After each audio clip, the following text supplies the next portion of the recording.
Have you ever felt like there was a gap in your memory?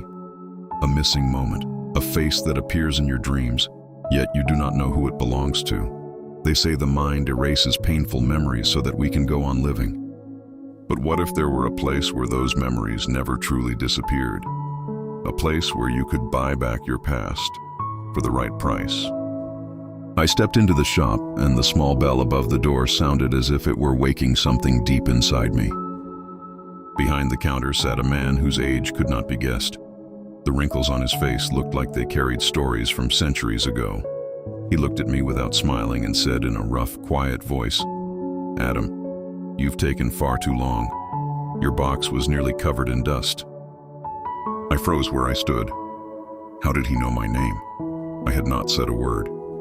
Yet he lifted one thin hand and pointed to a high shelf. "Here," he said. "We sell the memories their owners once decided were too unbearable to keep. Are you ready to reclaim what you chose to erase?" He placed box 73 in front of me. My heartbeat quickened. He told me the price would not be money. The cost would be one happy memory, gone forever, in exchange for the lost memory I wanted back. I agreed without thinking. The moment my fingers touched the key, a terrible cold spread through my body, and the walls around me began to fade. Suddenly, I was no longer inside the shop. I was 6 years old again, standing in the garden of our old house.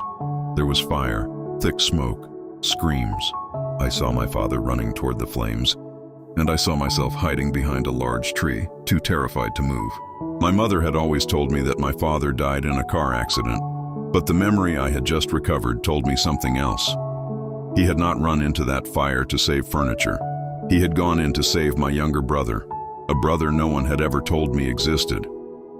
And there, standing in the distance, watching the fire with unnatural calm, was the same old man from the shop. I was thrown back into the present, trembling. I looked at him in horror. You were there," I said. "Who are you? Why did you erase this from my mind?"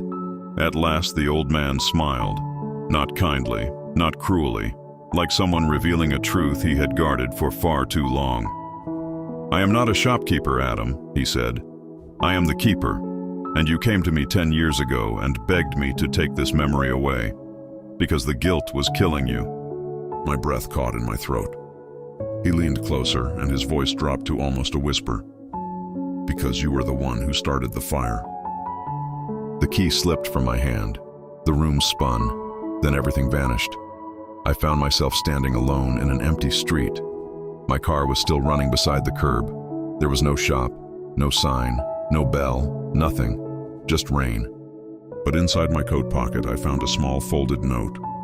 Written across the paper were the words, "Memories do not die. We only choose to go blind to them. The price has been paid. You have now forgotten your mother's face in exchange for learning the truth about your brother." Don't forget to like and subscribe for more.